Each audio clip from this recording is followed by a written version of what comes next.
Ada 3 macam cara kita untuk mengenal Allah. Nah, yang pertama ini istilah jazam putus. Ini kan istilah kampung, jazam putus. Sebenarnya putus itu ya jazam itu lah.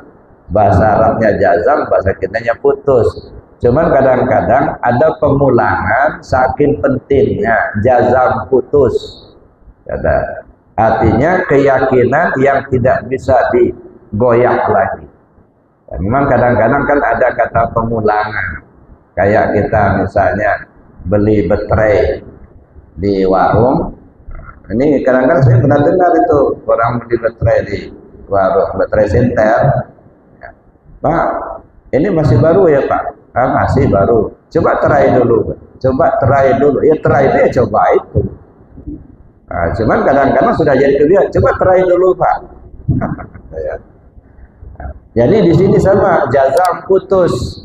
Artinya keyakinan kita itu tidak goyah lagi. Ya. Kemudian yang kedua, intikadnya benar. Bukan intikad yang salah, intikadnya benar. Kemudian mengetahui dalil, tahu dalilnya. Pertama jazam putus, artinya keyakinan yang enggak ragu-ragu. Ya, ini banyak betul ini isyarat-isyaratnya Pak. Ya, kenapa kita sholat itu harus berdiri tegak? Kalau syariatnya kan tubuh kita berdiri lurus, tegak lurus. Kalau bahasa ma'rifatnya yang tegak lurus itu apa? Niat. Nah, itu bahasa ma'rifatnya. Ya, tegak lurus itu niat. Kapan tegak lurusnya niat itu? Mulai takbir sampai salam tidak boleh berubah. Begitu niatnya berubah, batal sholat. Kan gitu kalau bahasa sholatnya. Ya, tegak lurus tubuhnya, tapi sesungguhnya yang tegak lurus itu niat. Jangan ragu-ragu. Begitu kita sholat, tidak ragu-ragu kita. Ya, begitu ragu, batal sholatnya. Begitu berubah niat, batal sholatnya. Kapan dimulai? Takbir. Sampai kapan? Sampai salam. Bahasa ma'rifatnya apa? Takbir itu lahir, salam itu mati. Mulai lahir sampai mati, itulah hakikatnya. Nggak boleh goyah sama sekali. Itu kalau bahasa syariatnya ya tubuh kita berdiri, niat kita mulai takbir sampai salam nggak boleh berubah, itu bahasa syariat.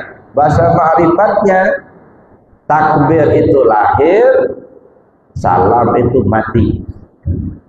Mulai lahir sampai mati satu hakikatnya. Nggak boleh goyah, nggak boleh berubah. Cuman kita belum kenal. Nah ini masalahnya. Ya, oleh karena itulah maka perlu kita kenal. Pengenalan kita dengan intikad yang benar. Bagaimana intikad yang benar? Intikad yang benar itu bersesuaian dengan Al-Quran dan Sunnah. Jadi intikad yang putus, yang jazam tidak sah, tidak ada keraguan. Begitu ragu, begitu waham, sah, udah. Tidak, bukan menjadi intikad yang benar, yang putus, bukan jazam putus. Makanya betul-betul harus duduk di tauhidnya itu, duduk di keyakinan itu. Nggak bisa ragu-ragu, ya enggak. Katanya Tuhan itu berkuasa, tapi sudah berdoa berkali-kali enggak makbul. Ini gimana? Tuhan benar enggak bukan? Nah itu ragu-ragu nggak boleh. Ada. Bagi mereka yang sudah mengerti, yang sudah paham, tidak ada keraguan sedikit pun.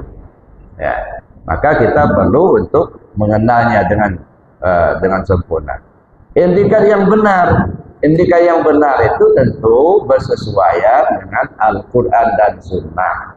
Karena pedoman utama kita dalam beragama ini, dalam menempuh kehidupan ini adalah Al-Quran dan Sunnah. Taraktu fikum amraini lan tadillu abada mastammasaktum bihima kitab Allah wa sunnata rasulih. Aku tinggalkan kepada kalian 2 pusaka yang kamu tidak akan tersesat selagi kamu berpegang kepada kedua pusaka itu. Jadi ketika kita bicara tentang keyakinan, maka harus bersesuaian Al-Quran dan Sunnah. Ada keyakinan yang putus, jazam putus tadi timbul dalam diri seorang, tapi nggak benar. Gitu. Walaupun tidak benar, tapi kena yakin betul dia terkabul juga jadinya.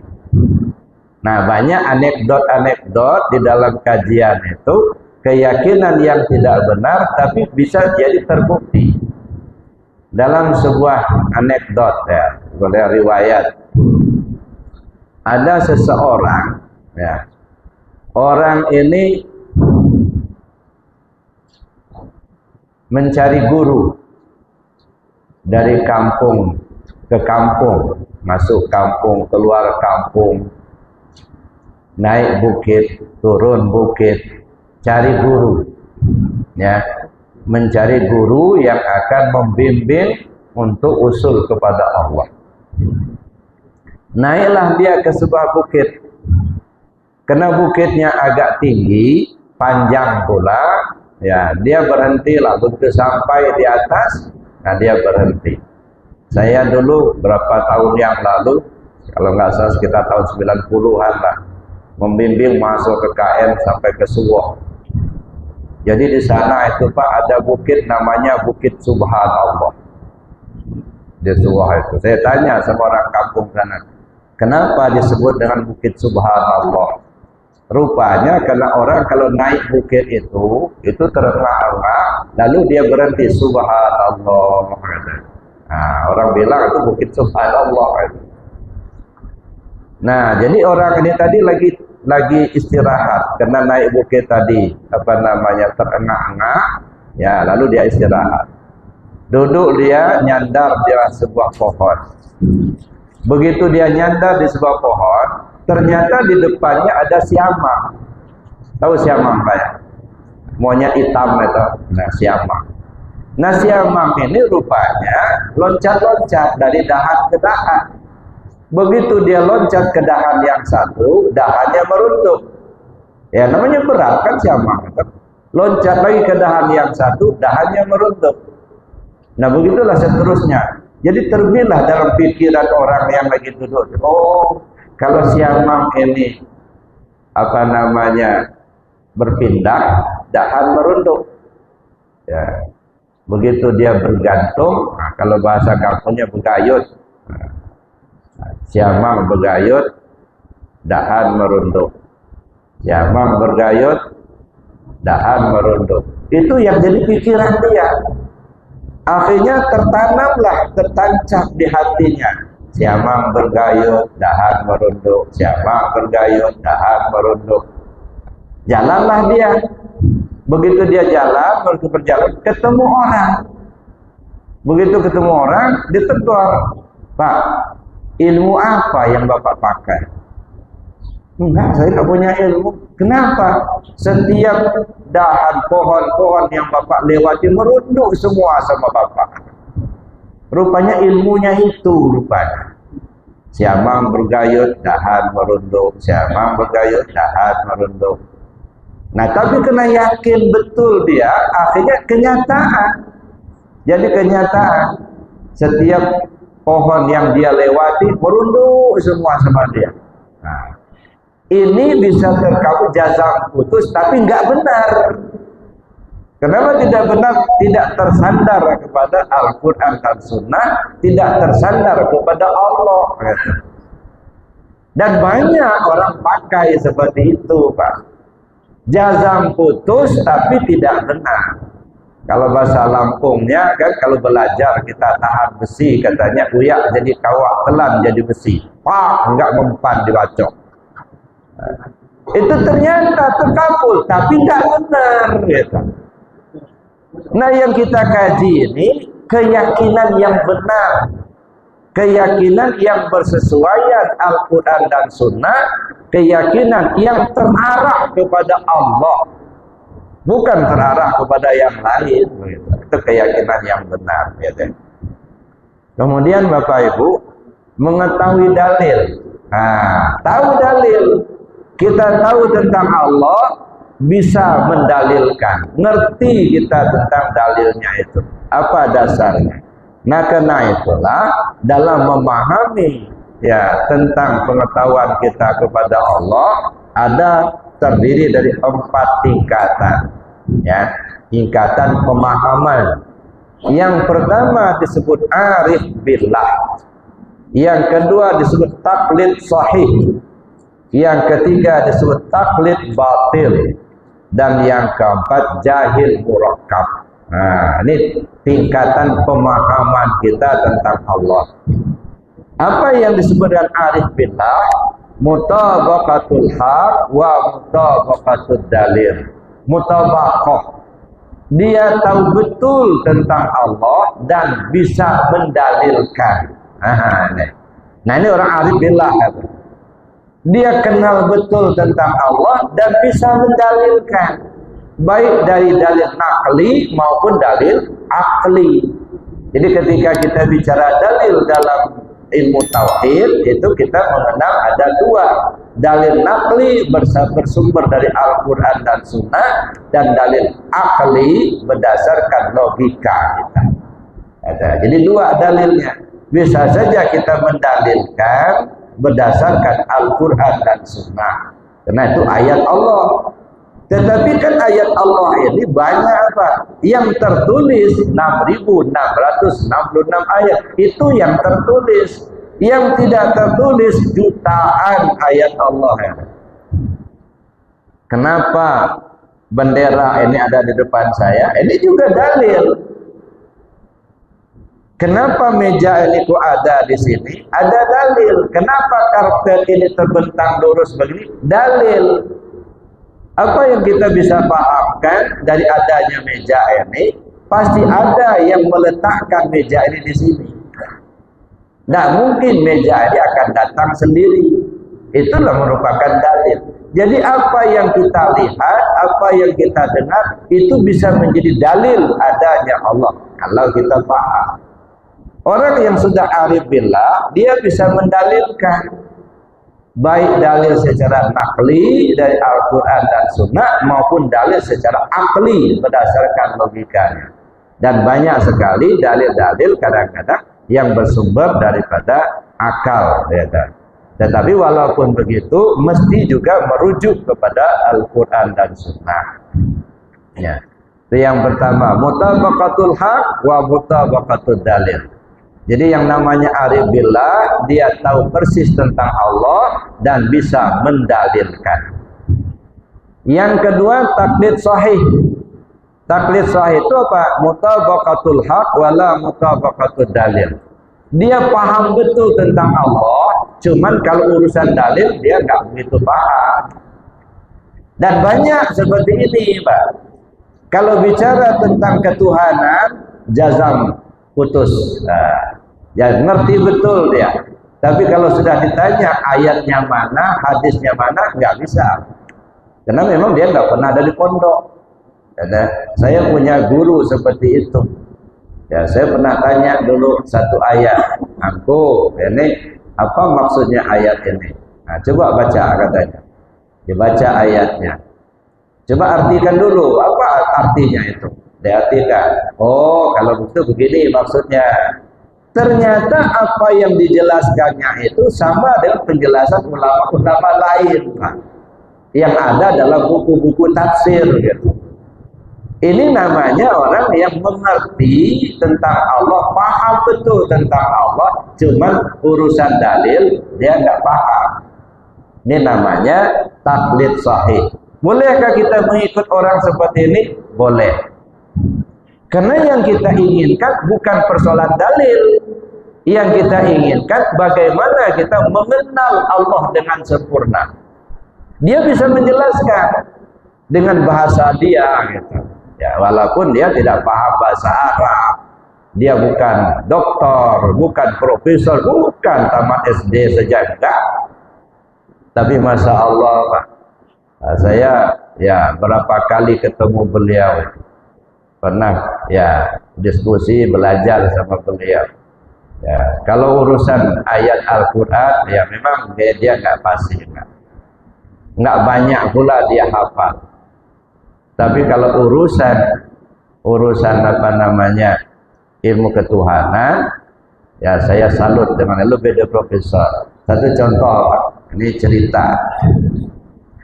Jadi ada jamaah dia perempuan itu sudah berapa hari ini sudah mulas-mulas mau melahirkan ceritanya. Nah, teruslah didatangkanlah, panggillah bidan. Nah, karena di kampung begitu ada bidan datang ke rumah, belum juga lahir, sudah dikasih obat, belum juga lahir, belum waktunya kata si bidan. Tapi dia sudah sakit tuh, istilah di kampung itu sakit-sakit senang. Nah, terus didatangkanlah dukun melahirkan. Sudah dukun melahirkan, sudah datang, belum juga lahir. Nah, karena sudah berapa hari ini juga belum lahir, dukun sudah datang, kemudian bidan pun sudah datang, belum juga lahir anaknya.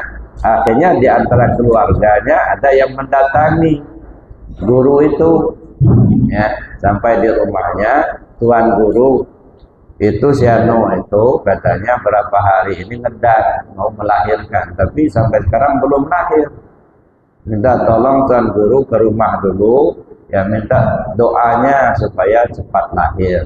Ayo katanya, berangkat. Yang dibawanya apa? Tali belati. Enggak bawa obat, enggak. Tali belati sebesar empu jadi kaki, digulung-gulung sama dia, dipikul. Sampai di rumah, kebetulan di rumah itu ada tiang tengah. Diikatnya tali belati itu di tiang tengah itu, dipegangnya. Disuruhnya si dukun tuh masuk ke dalam kamar. Kamulah jambut bayinya itu. Ya udah siap, kata sudah, kata si dukun dalam kamar. Lalu ditariknya tali itu, katanya, udah lahir. Nggak ada doa-doa enggak. Coba udah siap, sudah lahir. Mana doanya? Itu doanya.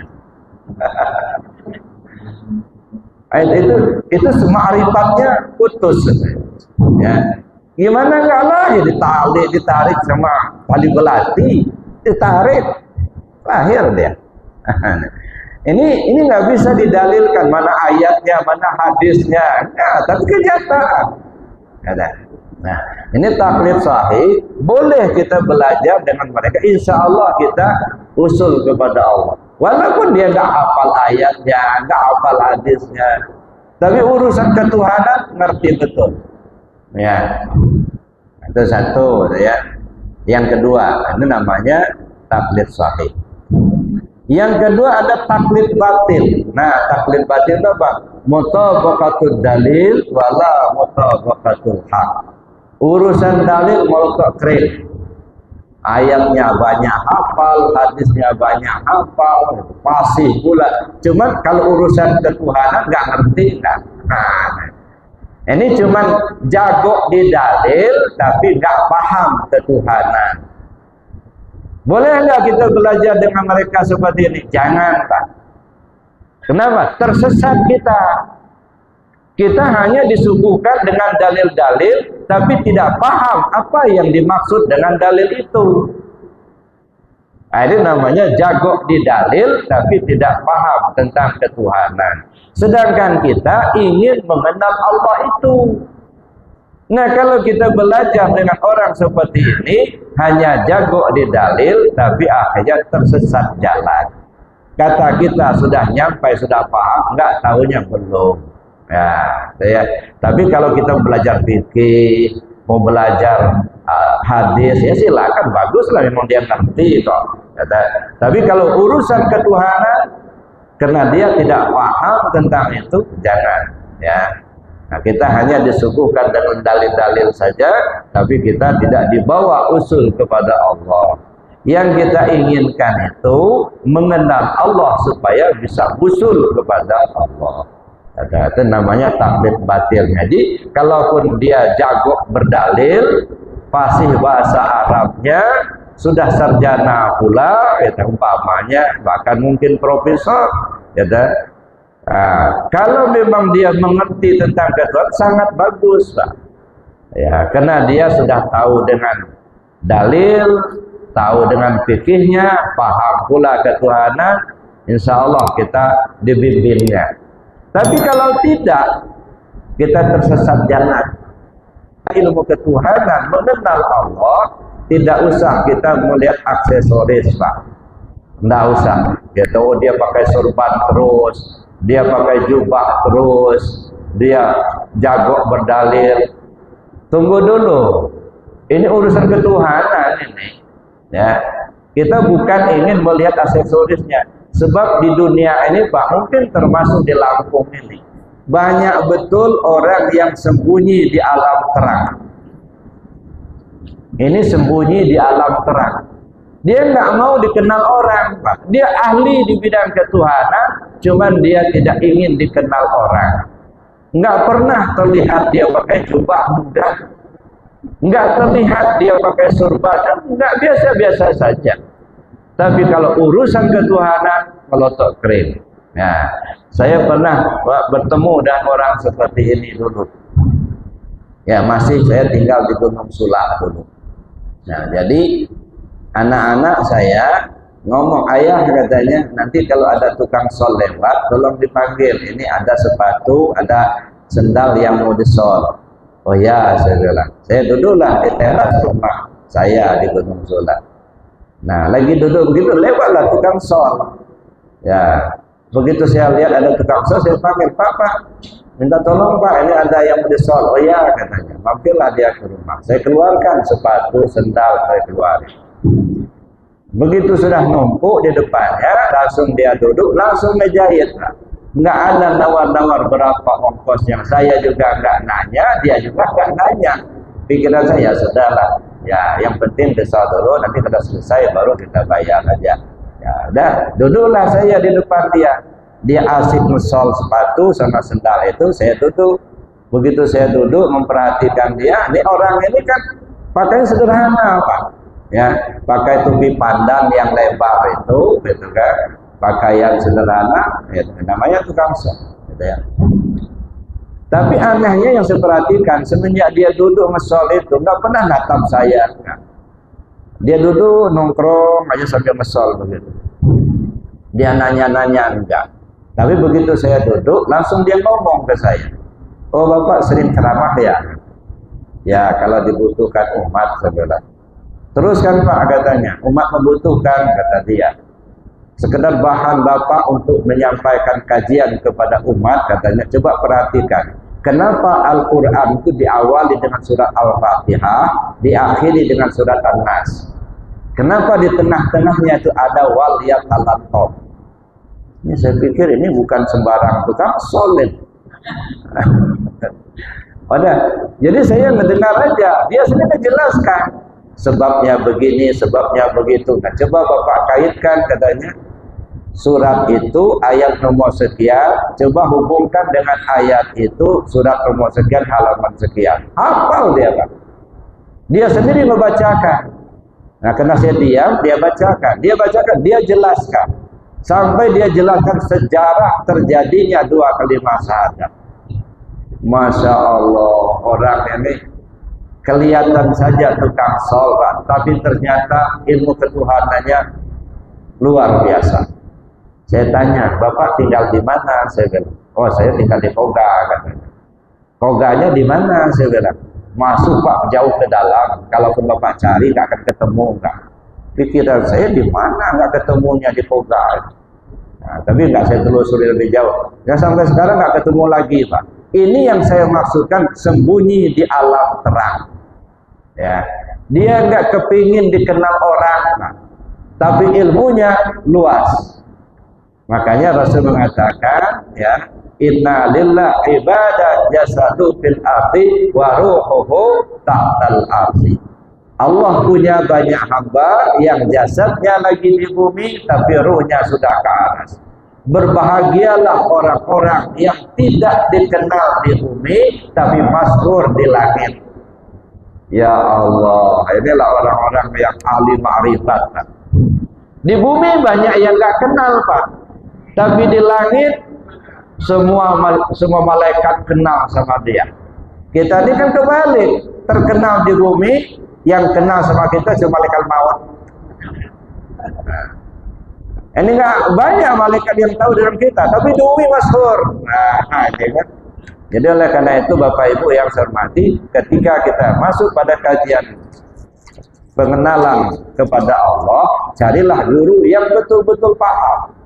Jangan melihat aksesoris, apakah dia sarjana, apa bukan, apa dia pakai surban, apa enggak usah dilihat itu.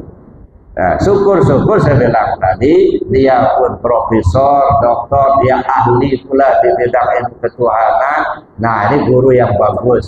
Kenapa? Dia ahli di bidang fikihnya, tahu di bidang tauhidnya, ngerti di tasawufnya, tapi jarang-jarang Pak kita ketemu seperti itu. Nah, oleh karena itu Bapak Ibu, carilah kita berguru kepada mereka yang ahlinya. Kita kembali. Ini yang namanya taklid batil, mutabaqatul haq, mutabaqatul dalil, wala mutabaqatul haq. Ya. Dia tahu betul tentang dalil, tapi tidak mengerti tentang ketuhanan. Yang keempat, jahil murakkab. Nah, janganlah kita belajar kepada orang yang jahil murakkab. Apa jahil murakkab? Dia tidak mengenal dirinya, tak mengenal Tuhannya. Ada berdalil tak paham, ditanya tentang Allah nggak ngerti pula. Nah, kalau kita belajar sama orang begini hanya bisa apa namanya, ya, enggak, kita akan tersesat jalan nantinya. La mutabaqatul dalil wala mutabaqatul haq. Urusan dalil tak mengerti, urusan ketuhanan tak paham pula. Nah, lalu kita tanya ada orang itu, menurut Bapak belajar tasawuf di mana? Oh, enggak usah, jangan. Yang salah siapa? Dua-duanya salah. Kita salah mengarahkan. Ngapain nanya orang sama orang nggak ngerti? Orang yang menjawab juga nggak paham. Oh jangan, gila kamu nanti katanya. Nah, akhirnya kita ya tersesat jalan. Kalau bahasa Lampungnya sekolah pada kamu. Nah, itu jahil murakkab, tidak tahu dalil dan tidak paham ketuhanan. Ini tingkatan pemahaman. Mudah-mudahan kita diberi petunjuk oleh Allah Subhanahu wa taala. Amin. Allahumma amin. Saya kira demikian Bapak Ibu, karena waktu yang sangat terbatas. Ya, sekali lagi kita mohon pada Allah, mudah-mudahan kita diberi petunjuk oleh Allah sehingga kita paham betul tentang ketuhanan, bisa usul kepada Allah dengan selamat. Sebab tujuan kita ingin kembali kepada Allah. Nah, jadi dari sekarang saya ingin pesan, Pak. Ya, saya ingin pesan. Dalam pikiran kita arahkan selalu kepada Allah, atau singkirkan dulu ya pikiran kita kepada pahala-pahala itu. Singkirkan dulu itu. Ya. Jangan terobsesi kita dengan pahala ini, pahala itu, nanti masuk surga. Itu udahlah. Kalau sudah ketemu Allah pasti dikasih surga itulah. Ya, masalahnya sekarang ini gimana kita untuk bisa ya kembali kepada Allah dengan selamat. Saya kira demikian saja Bapak Ibu. Baik Bapak Ibu, karena waktu yang sudah agak siang, mari kita tutup dengan doa dan kafarat majelis. Bismillahirrahmanirrahim. Allahumma inni astaudi'uka ma 'allamtani wardudhu ilayya inda hajati wala tansani ya rabbal alamin.